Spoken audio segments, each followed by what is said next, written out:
So I do work as an apprentice at a funeral home near me. I also work at the Harvard Brain Tissue Resource Center as a tissue coordinator and dissectionist. That job I have to thank FINE for.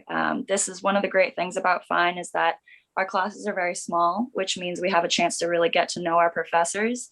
One of my professors actually recommended me for a position that my boss had reached out to FINE, and she recommended me for the position. So I'm now working out there.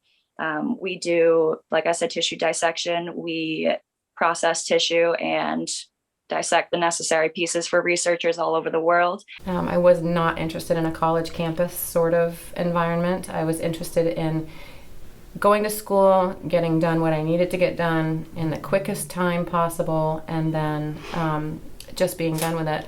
I had zero interest and zero intention of going to school to build relationships or even care about the people I was there with. I had just one goal in mind.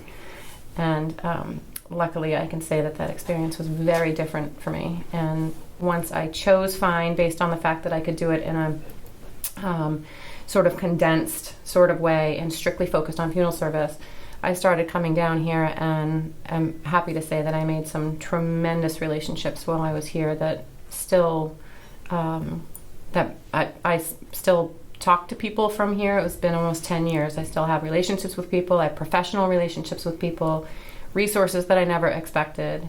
I enjoy coming back to the school and participating in anything that I can in the school. So it was not at all what I expected, but exactly what I needed.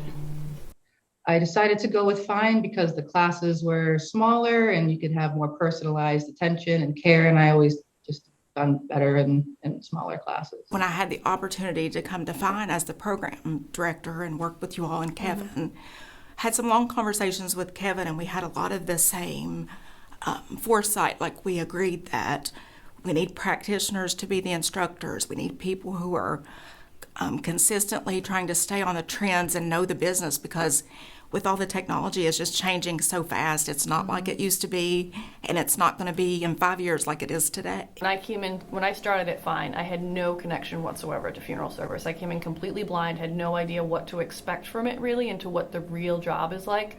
So what I would say to people, and what I had to do myself, is you really have to keep an open mind, because there's so many different components of funeral service that in some ways I didn't really decide for myself what my role was going to be.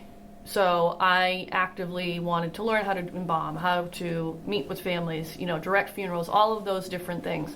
But anywhere that I've ever worked, I've worked in corporate environments, I've worked in independent funeral homes. I've always been put into a role as what we refer to as like a front of the house person, someone that works with the families directly and, direct services, like a front person as opposed to somebody in the prep area. But the biggest thing is really keeping an open mind.